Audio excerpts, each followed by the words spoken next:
and gentlemen, please welcome Bishop Rick Stitka, the Bishop of the Diocese of Knoxville.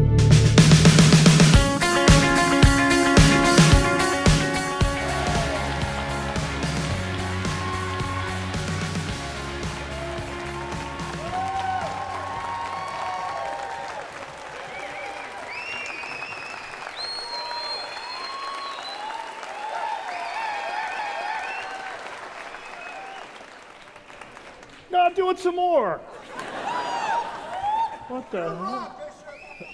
What? Hey, this is not interactive, you know? Well, good. How you doing? Somebody told me they were dying to get into the show, and I said, not literally. I just want to welcome all of you to tonight. For tonight we celebrate faith and belief in ourselves. We celebrate the fact that Jesus Christ is in our midst when we celebrate that faith. We celebrate also tonight the universal church. For tonight, we have 3 cardinals with us. Great pleasure for me to introduce to you 3 men who were part of the election of Pope Francis, who gave us this gift, and one, Cardinal Regali, actually was the part of the election of 2 popes, Benedict and Francis. So we have Cardinal Justin Regali, Cardinal William Leveda, and Cardinal Timothy Dolan.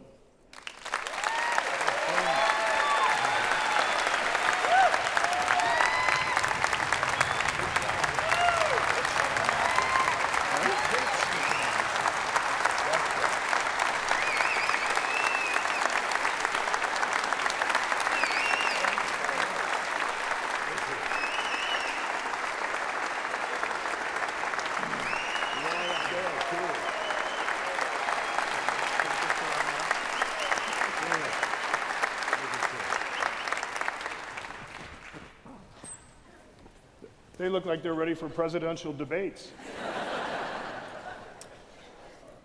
What we're going to do is I'm going to suggest some questions, and I'm going to point them to some of the cardinals, one of the 3, and then we want to mix it up too, huh? So don't be shy. I'm saying that to Cardinal Dolan, don't be shy. Oh, by the way, before we start, anybody see the Today Show a couple weeks ago when they were talking about the Holy Father? Remember? The story was the Holy Father, being from Argentina, now is in Italy, and he's enjoying pasta. So his doctor said to him he should only have pasta twice a week, huh? And exercise. Why do doctors always tell you to exercise? I don't understand. I never see them walking around. Anyway, so that was the advice. Well, it was the Today Show, and they're all talking this and talking that, you know. And then they had their resident Vaticanologist, Cardinal Timothy Dolan. And so they went to the scene in the kitchen, and here's Cardinal Dolan, and he's eating what were you doing?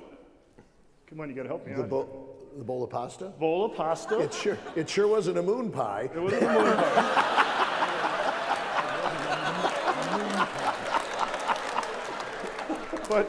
But you know that orange juice didn't look like it looked like some Daniels guy or something.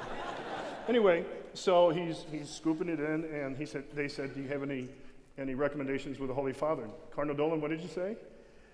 I was caught off guard. I went there to give what I thought was a serious visit with a wonderful Jewish rabbi about Holy Week and Passover, and they asked me to react to this announcement. So I simply said, Holy Father, get a new doctor, right? No, you also said something else. And they gave me a bowl of pasta to eat, which is not bad. And there was one of those basil leaves, and I said, and don't eat these basil leaves, they just add calories. So why do I bring this up? Because we just got a package from Rome. Oh la la. Pasta!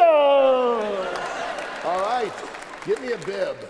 It's for you. Way to go. We'll take this afterwards. Yeah, there's no basil leaves either. Now you're talking. Look at this, brothers. Yeah. Not bad, huh? Get the bottle of wine. Well, you know what happened? Yeah. You know what happened? It came from the Pope's doctor. He's unemployed now. All right. We just saw, wasn't it a marvelous video that you saw? You know? We didn't see it. Yeah. We didn't see it.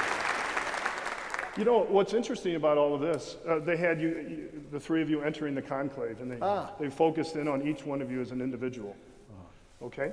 So what's interesting, I saw one of the newscasters on TV, and he said, you know what's interesting? He said, here we are in a modern age. We have cell phones, you know, we have now watches you can talk to, and I mean, all the modern conveniences, and here the entire world is staring at a chimney. And the big conversation is it white smoke? Is it black smoke? Is it gray smoke? The whole world's looking at this thing that looks so archaic. And yet, it silenced the world until, remember the Holy Father when he first came out? And then he asked the world to pray for him, to pray for Benedict, and to pray for him. So, in relation to that, I'm going to ask the Cardinals this question. Who'd you vote for?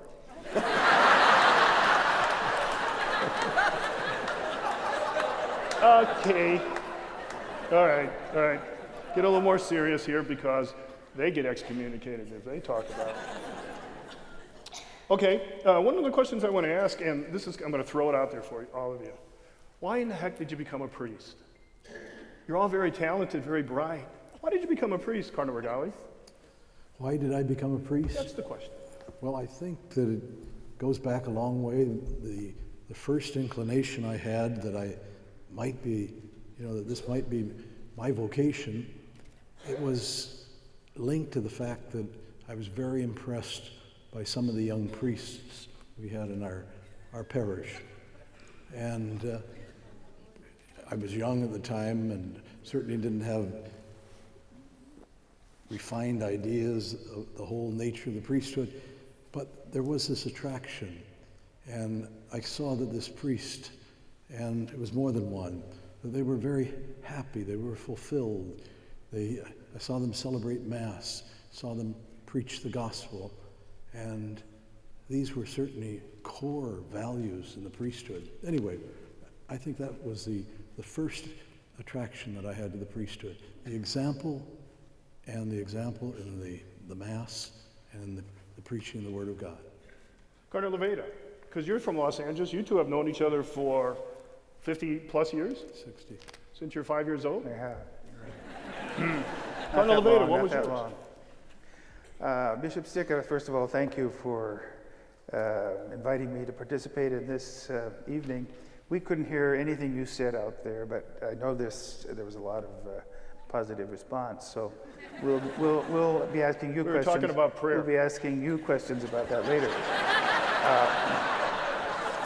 But I'll just kind of sum up my vocational discernment. And like Cardinal Regali, I had some wonderful priests and as examples. I was a senior in high school in Long Beach, and in those days, you didn't really start applying to colleges until you were a senior. Now I know it's way you visit colleges from the time you're a freshman on, but the application process was really for me a help to my discernment about becoming a priest. I wrote an essay in each one of these colleges. I think I've submitted 5 applications to various universities in the country, and each one I wrote a different essay about what I wanted to be, what my goals were, and so forth.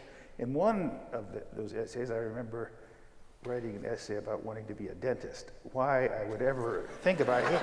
I hated going to the dentist. I hated dentists. Sorry, any dentists who may be here. But I'll tell you what happened was that after going through that process, in my prayer, I decided, I really have to make a decision about whether I should be a priest or not, because it was lurking in the back of my mind.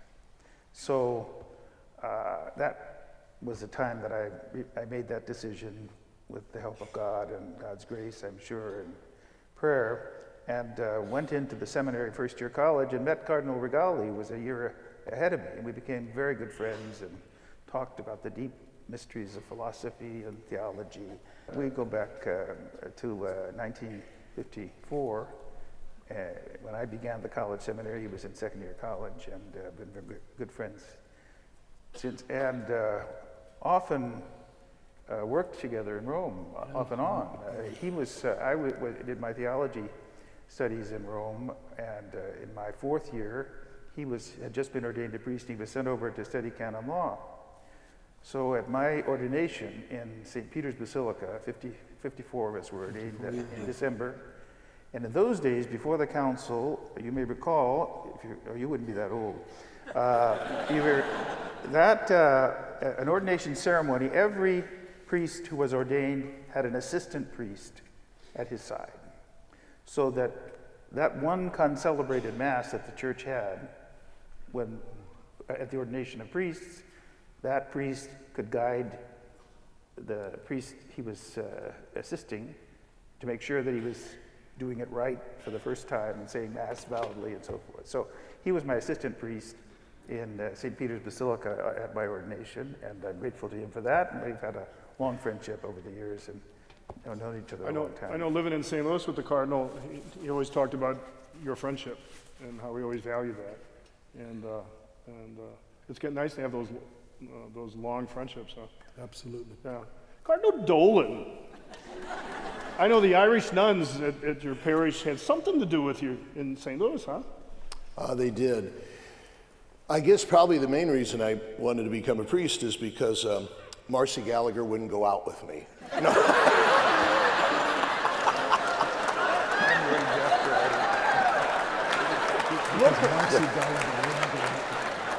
Can somebody look her name up on Google? My grandmother, to whom I was very close, she told me that when I was 3 years old, she lived in St. James, the Greater Parish. You would know, not too far from where you grew up in Epiphany, Bishop. And I would sometimes spend the night or the weekend with her, and she'd take me to Mass at St. James. And she told me when the priest walked out the altar, I said, Nani, I called her Nani. Nani, who's that? And she said, that's a priest. And I said, I want to be a priest. Now, I'm sure on the way home when a fire truck passed, I said, I want to be a fire truck. But she always told me that, and I thank God, because really, everybody, I can't remember a time in my life I didn't want to be a priest. Now, I sometimes hesitate to say that, because I know that doesn't happen very often, and I don't want to act like it was a sure thing from the beginning. But there certainly was an attraction. There was just a buzz that the priesthood was a good thing. I'd like to do it. Similar to Cardinal Regali, I grew up in a family in a parish that cultivated that. My family was in no way were they Shiite Catholics or anything, but they were meat and potato Catholics who took their faith seriously. And I grew up in a neighborhood that was pretty Catholic, and I was really blessed to be in a great parish, Holy Infant in Baldwin, with wonderful priests, like you said, Cardinal Regali, who were close to us, who I admired what they did. They were fun, they were beloved. And you're right, Bishop Sticker, when I was in second grade, we were blessed with 4 Sisters of Mercy who came to the school from Drogheda, Ireland. And these were some of they were tremendous teachers, they were rigorous disciplinarians, but they were fun-loving, they had a deep love for the church, the liturgy. Those sisters were talking to me about the life of Jesus, teaching us our prayers, teaching us a love of the sacraments, the Holy Eucharist, the sacrament of penance, serving Mass, getting to know the priests even more. And I grew up in a climate, folks, where if you'd say, when somebody said, hey, kid, what do you want to be when you grow up? If I'd say a priest, they'd say, great, what a good idea. We hope that would happen. Now, I share that because I worry, I've often spoken about, I call that a culture of vocations. And I often worry that maybe that's been diluted a little. One of the saddest thing I have, I don't know if Cardinal Leveda, Cardinal Regali, and Bishop Sticca, and I know we got some great bishops here this evening, Bishop Sheridan, Bishop Bavard, Bishop Gaddis, they might have similar experiences. When I talk to a young man about being a priest, and I'll say, give me your number, I'm going to give you a call at home, and sometimes he will say, don't call at home, my mom and dad wouldn't like it if they knew I was going to be a priest. Now, you know what? I think that's ended. I think that was truer maybe 15, 20 years ago. Now I see a culture of vocations coming back into the church. Tell me if I'm talking too long. Just,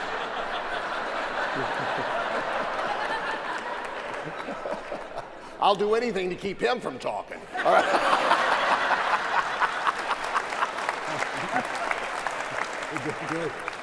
Last Saturday, back in the Archdiocese of New York, we had a youth day. These would be for high school kids, 2,000 high school kids at the seminary.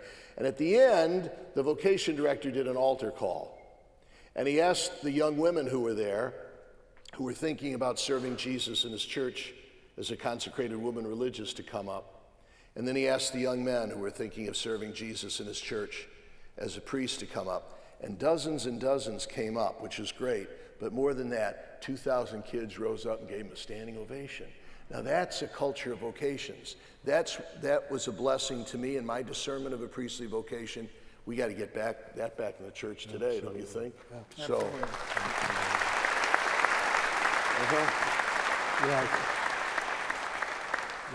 Would you heat that up? He's talking so long, I'm hungry. Some red sauce, please. I think what a lot of people are interested in here, because I'm always fascinated by the conclave. Okay, you can't tell us who you voted for. But I know Cardinal Regali participated in two, following the death of St. John Paul the Great. He was part of that election. And a little bit later, Cardinal Regali worked very intimately with three popes, Blessed Paul VI, with John Paul I, and St. John Paul II. Mm-hmm. And so we're going to get to that a little bit. Cardinal Leveda participated in the most recent conclave, and so Cardinal Dolan. Bishop, may I just say a word about the conclave? Mm-hmm.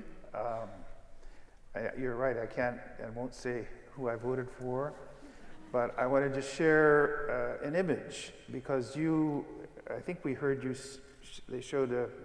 you said they showed some. Yeah, they showed you walking into scenes, the chapel during the Litany of the Saints. And they may have showed on that, I don't know, the Sistine Chapel with that spectacular fresco of Michelangelo about the Jesus at the Last Judgment, the judge of heaven and earth. Right. And the process is that every cardinal gets a ballot and writes the name of the person he thinks should be the next pope on that, and folds the ballot and holds it in his hand. And we stand in line looking at that image of Jesus, the judge, in the Michelangelo fresco. And we go up to the altar under that fresco, take the lid off this large chalice, and put our ballot in the chalice. But before we do that, we take an oath in Latin. To Jesus, my just judge, that I swear I am voting for the person I think most suited to be the next pope.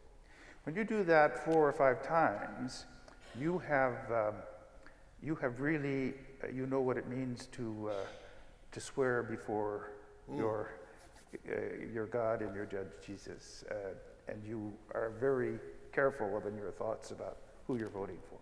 So I just leave that image. I think it was a powerful one for me, and I think you can imagine how it would be if you were in the line and making the decision. So that's why I was curious, knowing Cardinal Dolan from St. Louis and Cardinal Regali also from Los Angeles, what is it like they saw the procession going in and they saw the three of you taking your oath. Did you get goosebumps when you first entered the chapel, knowing that the Catholic Church of over 1 billion people and all the news media, the world, was focusing on that procession and what was going to happen within the confines of that beautiful chapel? Did you get goosebumps? Did you get lost in the moment? Well, one thing that I experienced was, as we went into the Sistine Chapel, we knew that in just a few moments it was going to be closed. And the only people that were going to be there for the election were the cardinals. There were 115 of them. And that was very clear. However, we had also this wonderful experience that we knew that even though it was just the cardinals in there, it was as if there were millions of people with us because we knew that so many Catholics, and not only Catholics, so many other Christians, so many people of goodwill were promising prayers for our mission, because they recognized that the mission was very, very important. And not only that, do you remember what the Sistine Choir is singing as we walk in, but the Litany of the Saints? So not only are we conscious of the solidarity of you all, we were conscious of the intercession of the saints. It was strange, Bishop Sticky. You'd think here I am from New York, which is supposed to be the media capital. And when I walked into the Sistine Chapel, I naively thought we were already by ourselves. I saw there was a camera there, but I thought, oh, that must just be kind of internally to keep track. I didn't think that we were, and when I left, after the conclave, when I was talking to my priest secretary, Father Jim Cruz, he said, "You really look like an idiot." He said, I choose secretaries who tell me the truth. He said, you should see yourself when you're walking in, you're kind of looking up at this. I'm thinking, you have to stand in line 4 hours to get into the Sistine Chapel, and there's 2,000 other people in there, and all of a sudden I'm kind of walking in and enjoying it, not knowing that the world was watching. But it was an extraordinarily, yes, the goosebumps would be a goosebumps for sure, no doubt about it. I mean, a kid from Baldwin, Missouri, and all of a sudden I find myself walking through those doors into the Sistine Chapel to elect the successor of St. Peter. Boy, oh boy. You know, I know according to canon law, as soon as the Pope accepts and chooses a name, then the rules about secrecy are complete. So when Jorge Bergoglio, Cardinal Bergoglio from Argentina, said yes, and he chose his name, were you staring at him? And what did you see? Did you see fear? Did you see serenity? Did he run out? Eminence, what did you see? Bishop, here's what he said. He accepted, the cardinal deacon asks him in Latin if he accepts, and then he said, "What name do you choose?" And he said, "Francis." And then there was a pause, and he said, as if to think because he was a Jesuit, we might think it was Francis Xavier. He said, "Francis of Assisi," before us at that point. Do you recall that? Yes. Yeah. And so immediately we had this very remarkable insight into the Pope that we've seen these past months and a couple of years, that his great model and example is the poor man of Assisi. And he's really shown that, I think, in his living up to the name he chose. Cardinal Regali? That's absolutely true. He also went on to explain on later occasions how much he wanted the church to imitate St. Francis of Assisi. And then we saw there came out this tremendous love for the poor and this tremendous desire to mobilize the church to do everything possible. And I'm sure to help the poor, but I'm sure that he realizes that poverty in the world has different faces. It's not only those who are materially poor, but it's those who are spiritually poor, those who are in great need in different ways. So all of this became, I think, his great crusade, his great desire to lead the church in this direction. I was unable to see him too well. See, you sit by seniority, all right, and I was one of the young. There's nothing better for my ego than to go to a meeting of the College of Cardinals, because I'm in charge of the youth group, okay? So just because most of them are, Just because I'm turning 80 tomorrow. But so I'm kind of at the end. Cardinal Jorge Bergoglio had a lot of seniority, as you might imagine. As the voting becomes more and more apparent, you're kind of trying to sneak a look. But I couldn't see him. But both Cardinal Loveda's recollection and Cardinal Regali's would be true, because then once he accepts and he kind of comes down, and then the Cardinal Ray asked what name, and then he would leave. I shared the story. Then he would leave to go change into the cassock. And I shared the story with those of you who were at the talk today. I was very moved. Then we started to see him in action, because when he came out, do you remember he kind of, the protocol was he was to go up, and the Cardinals were to come to see him. But he had no sooner gotten up to where we were supposed to come up and assure him of our love and prayers, when he bolted. And he went down to the two cardinals in the wheelchair. Remember that? There were the two cardinals who were there. He kind of walked down to see them, which I thought was an extraordinarily courteous gesture. Very simple, very sincere, but courtesy is very extraordinary these days, isn't it? So he kind of, you could see right away he had this radar, and he went down to those two cardinals. And I shared with him too, if you remember, when the people started to come in, and because as the doors came open, and as he was receiving us, it became the murmur in the room that it had been raining, and that the hundreds of thousands of people waiting were out there. And he said, well, let's hurry up. We don't want to keep the people in the rain. And I recall that those just seemed to be such homey, simple acts of courtesy that immediately touched my heart. At supper that night, remember when Cardinal, I think it was who gave the toast? The Cardinal Secretary of State gave him Cardinal Bertone gave him the toast, and then when the Holy Father stood to return it, he just raised his glass and he said, "May God forgive you for what you've done." And so he kind of had us from the beginning. So, but just to show you a little glimpse of him, 30 days after he was elected, I was staying at the place where he lives, the Doma Santa Marta, and it was a Saturday, and I was able to come celebrate Mass with him. And so I went into the sacristy. It turns out I was the only bishop there that day, so I was one of the principal concelebrants. And I was praying that Mass was not going to be in Italian or Spanish or something. I wanted to hear the southern dialect of Tennessee. And what was interesting, when I entered the sacristy, the Pope was already vested and he was sitting in a chair on the opposite side. I got vested and I kind of tucked against the wall.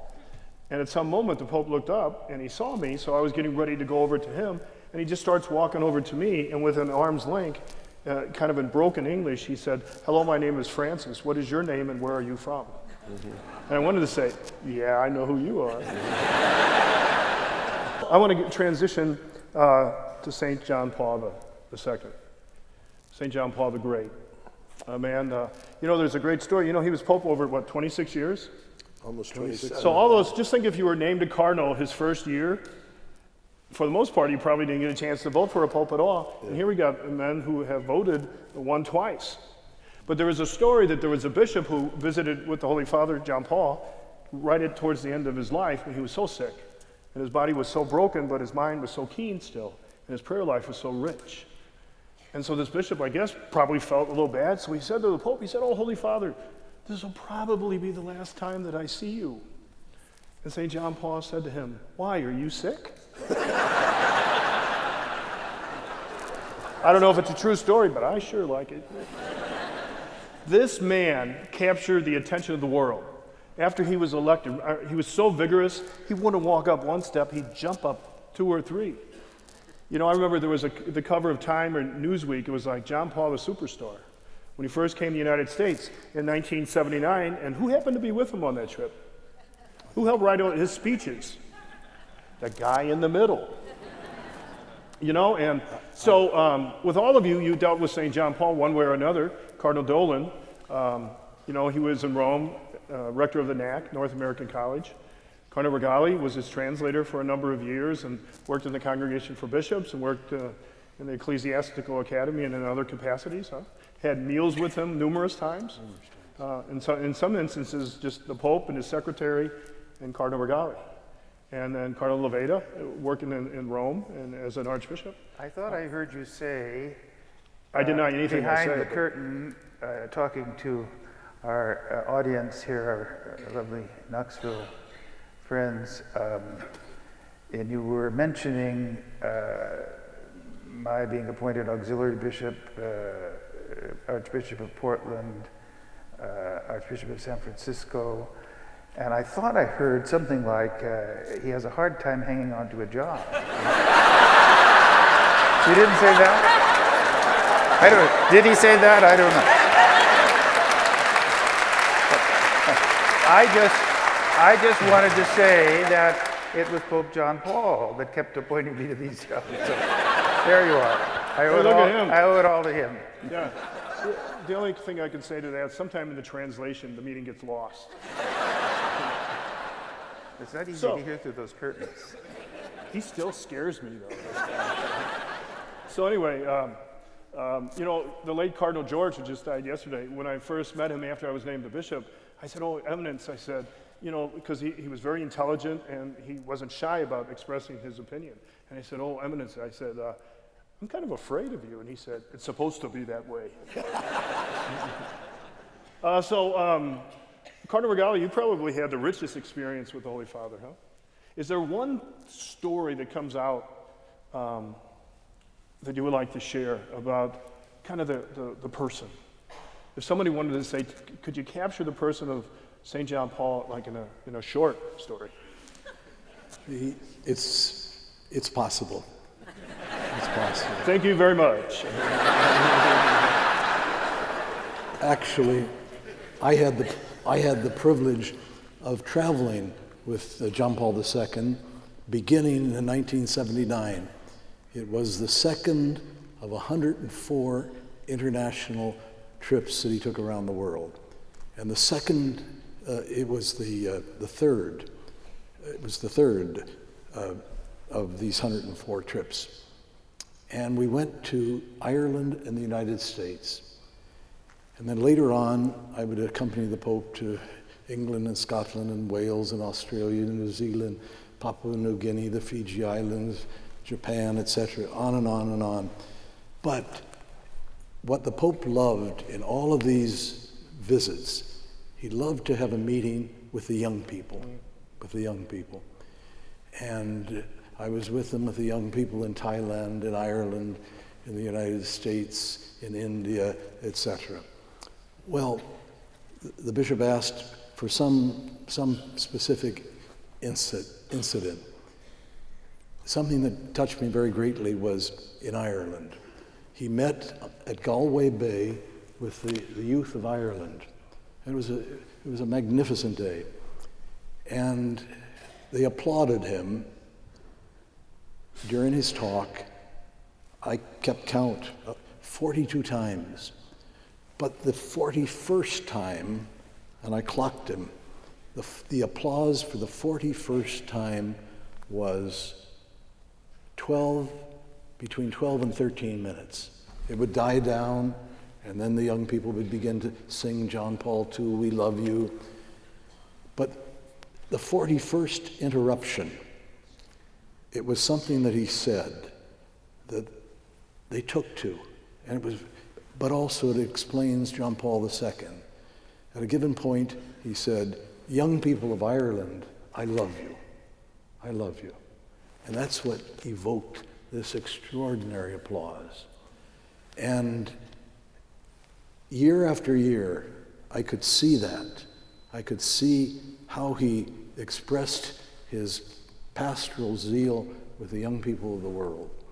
And now fast forward, when he was lying in state after 26 and a half years as Pope, deceased, the young people that came from all over the world to see him. I have something in common with Cardinal Dolan and St. John Paul II, and he doesn't know this.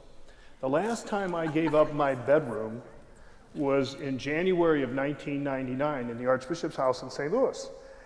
My rooms were taken over by St. John Paul II. I remember that first night after the Pope went back to Rome, I'm laying in the bed eating Pringles or something. And I thought, the Pope just slept here. And I've said this, he left his toothbrush. So I have a relic. So What I'm thinking about doing when we build the cathedral, we're going to put a statue of St. John Paul in the cathedral because he founded our diocese and he's now the co-patron of the diocese. So I'm going to use that toothbrush, but can you imagine going up to this statue and you see this beautiful reliquary and they're going to say, somebody's going to say to their spouse, "Honey, is that a toothbrush?" But the thing I have in common is now the second time I've given up my bedroom is tonight for Cardinal Dolan.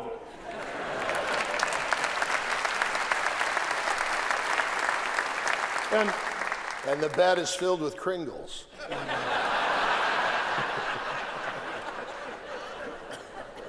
You didn't find the White Castle packages, huh? So if you can leave a toothbrush just in case.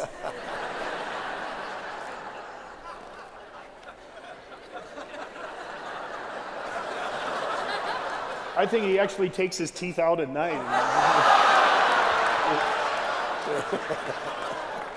Cardinal of Ada, save me here. Your remembrances of St. John Paul. I'll just to refer to one a characteristic that I remember from going on ad limina visits. These are visits that the bishops of the world have to make every 5 years to go to pray at the tombs of Peter and Paul. It's the ad limina part, and then have an audience with the Pope. And Pope John Paul always invited us in to have lunch with him in whatever number of group, however many could fit at his table. I think it was about 12 or 14, something like that. And I remember when I was in Portland, we went in and he had the practice of beginning the lunch with a prayer, and then he would ask a question. And he put the question out, and somebody would start to answer, or maybe several, and he would start eating his pasta. Right? So he asked of us the question in the Pacific Northwest. He said, "What does it mean to be bishops in what I read in your reports, the most unchurched part of the United States?"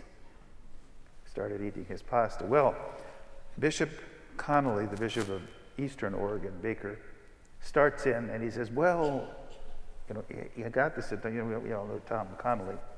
He started talking about the Bhagwan from India who was invading his diocese, bringing over these stretch white Cadillacs and so forth.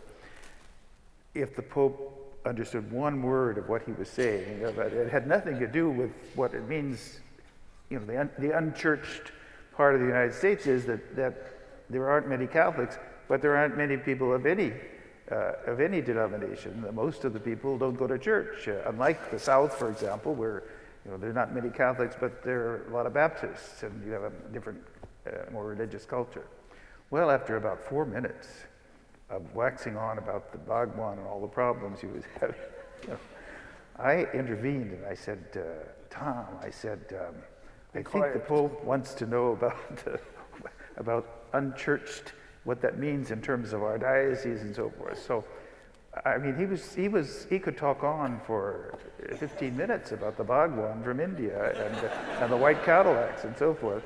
Pope John Paul just went on with his pasta. He didn't That's my memory of him, is that he loved to throw a question out and put you on the spot for an answer. And he did it in your audiences, individual audience, he did it in groups, and he was a great man. There's a particular pope who some historians will say without this pope, John Paul would never have been elected pope. Pope John Paul I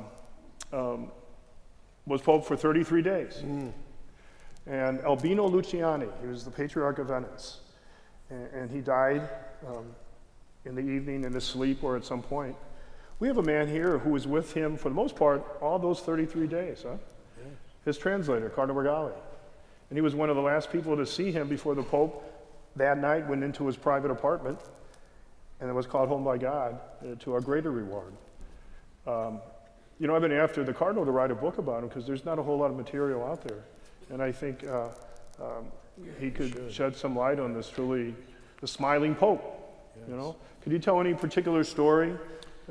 Well, the very last. There's a story I'm thinking you should tell, and if you don't, I will. Let me try. Let me try to tell it. The last day of his life. The last day of his life. It was the last audience of the morning, and I was there with a group of Filipino bishops. And so the audience was held in English, and I used to be with the Pope whenever there was an audience in English. He knew English, but he preferred to speak Italian, and then I would translate. So as I recall, it was about 20 bishops that morning. The Pope looked fine. We didn't know it was the last audience of the last morning, of the last day of his life. And all the bishops walked out of the room, one by one. They greeted the Pope, and I was last. And I said goodbye to the Holy Father, and he stopped me. And he says, you have a lot of work to do in your office, which was upstairs in the Vatican. And he says, here, I disturb you by asking you to assist me with my guests that come to visit me. And I said, Holy Father, it's a great honor to be with you and to be present at your audiences. And with that, he smiled, and he said to me, thank you, disturbed Monsignor. And as we all know, popes are infallible.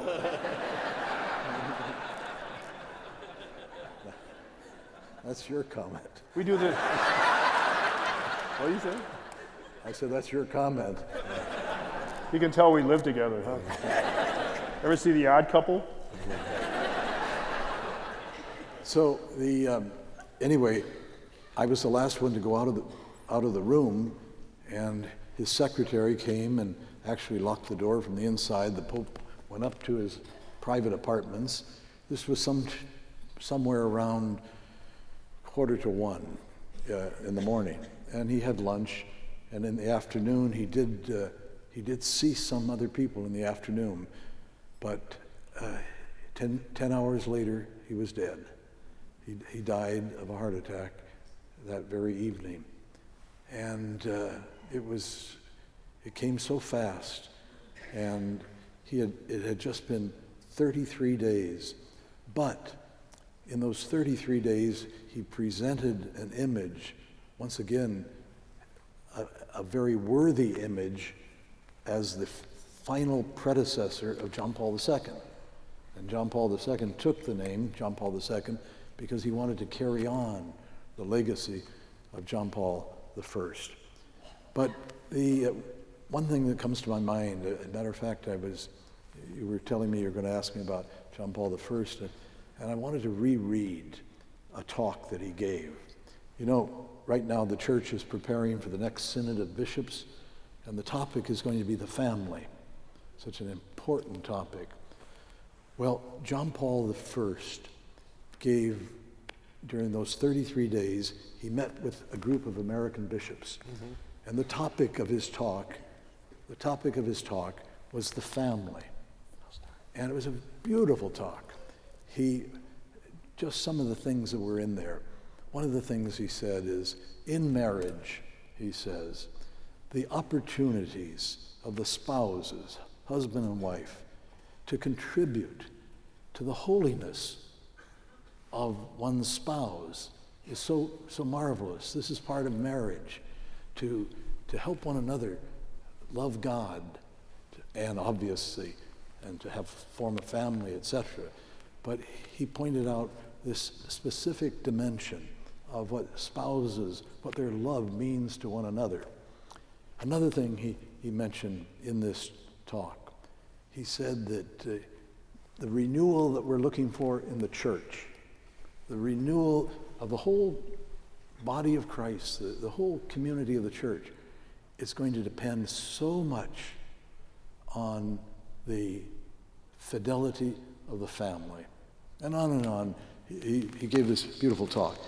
It's my hope that as the Synod approaches, and I'm sure it will happen, that the members of the Synod, the different bishops that are going to be there, they'll go back and examine the tremendous backlog of this wonderful literature of John Paul I on the family, John Paul II on the family, Paul VI. But there was one other thing I wanted to mention, because I told you the very last day his talk to the Filipino bishops. And it was John Paul I, on that occasion, he spoke to the bishops of the Philippines, and he evoked another pope, Paul VI. And he quoted, on that very last talk that he ever gave, he quoted what Paul VI had said to when Paul VI, and I was with him, was in the Philippines. And Paul VI had preached the gospel over and over again, and he preached the commandments of Christ and his love, but he also preached how important it was for the church to be concerned for the poor. So it was a wonderful preparation for Pope Francis, because in order to understand Pope Francis, you have to understand everything that goes before, the continuity, how there is a real continuity in what the popes, one after another, in their fidelity to the message of Christ. So here we are, the last day of his life, and John Paul I is recalling to the world what Paul VI has to say about Jesus Christ, and also about the teaching of Jesus Christ in regard to the poor. And Paul VI did also this. When he went to the Philippines, it was not just that he spoke about the poor, but he, as a result of his visit, he established a very important fund. It was a fund set up to aid the poor. So it gives you some idea.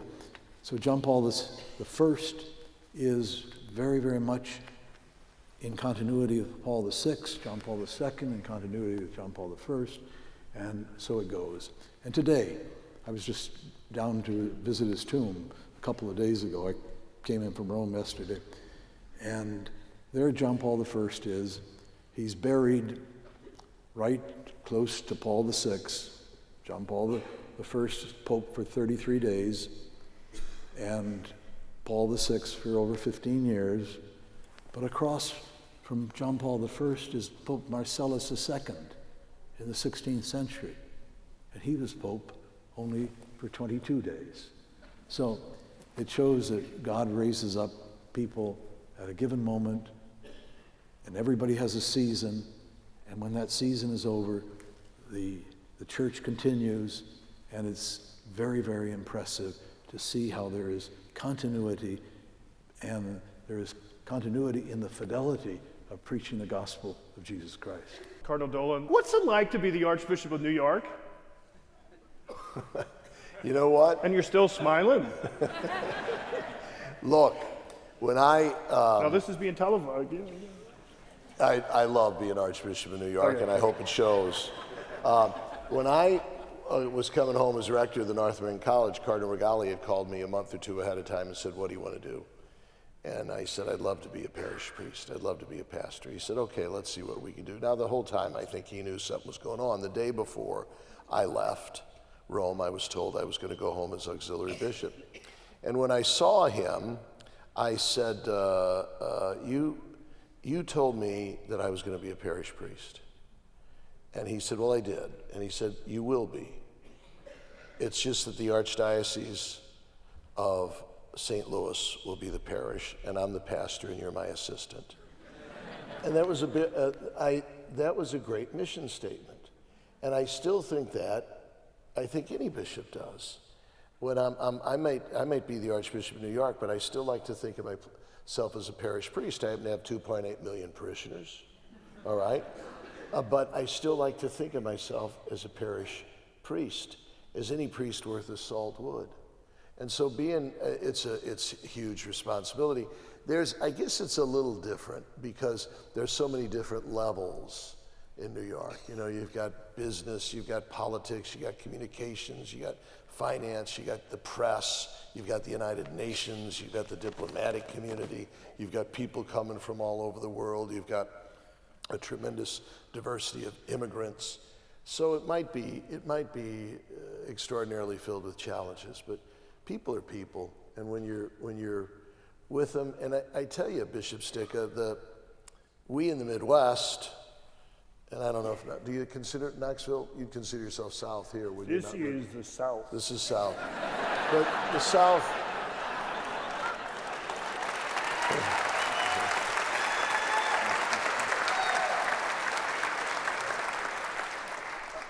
In what I'm about to say, the South and the Midwest would be alike. It's very similar. We tend to think of New York as being very in your face, very brash, very pagan, and that's not true. The people there are lovable, and they're good, and they're gracious, and there's a deep religious sense in New York.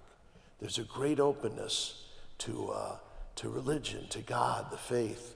Yes, sometimes it can be a Sodom and Gomorrah, but any town can be that on occasion. New York has a great openness to religion, so I love it. I cherish it. How many languages is Mass celebrated on a Sunday? Every Sunday, Mass is celebrated in 36 languages in New York. Can you believe it? I think it's more in Los Angeles, isn't it? Your hometown? Yeah. Like 50 something, I think. How many? 50? Is that phenomenal? Every but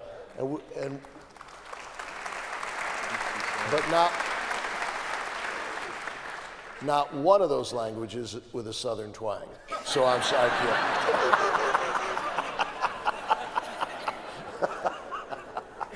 What are you fixing to think about that? Well, you know, it's interesting. You've had a little bit of a project going on in New York these last couple years. What have you been doing with the little scaffolding next door? Oh, listen, we're alike in ways. I'm so excited about your project here with the cathedral, and I mean that. I complimented, well, when I was here for the Eucharistic Congress a year and a half ago, you were so kind to invite me, and I repeated it today.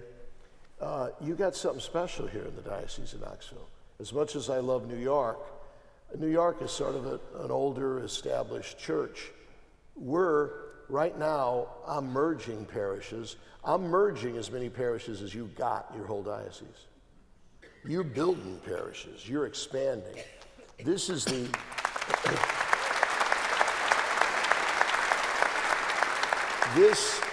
This diocese is a laboratory of the new evangelization. This is where the church is growing, expanding.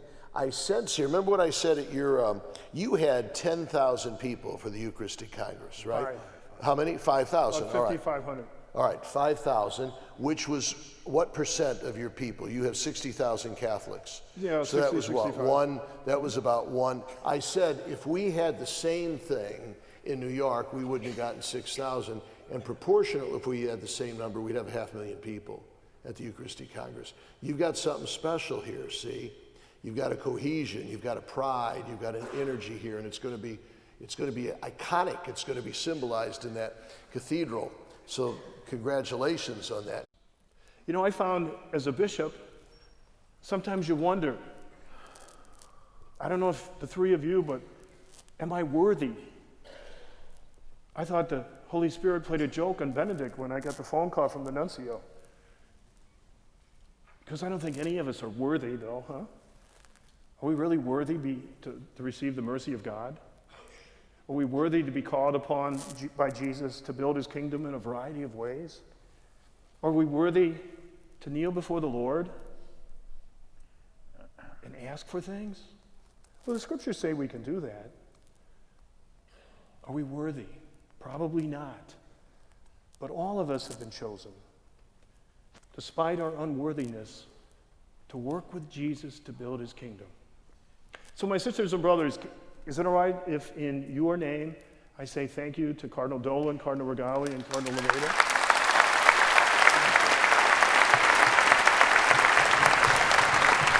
Hi, this is Bishop Rick Sticka. The Sacred Heart Cathedral building project is underway, and it is part of the Home campaign aimed at growing our vibrant diocese. I invite you to help us fulfill the mission of Jesus Christ by helping us here in this mission territory. Please carefully consider a contribution to the Diocese of Knoxville in the Home Campaign. For more information about the campaign and about the Cathedral of the Sacred Heart, please visit our website, dioknox.org. That's dioknox.org.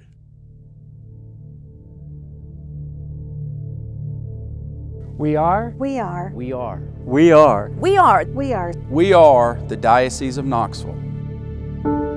My name is Sister Margaret Mary from Notre Dame High School in Chattanooga. We are the Diocese of Knoxville.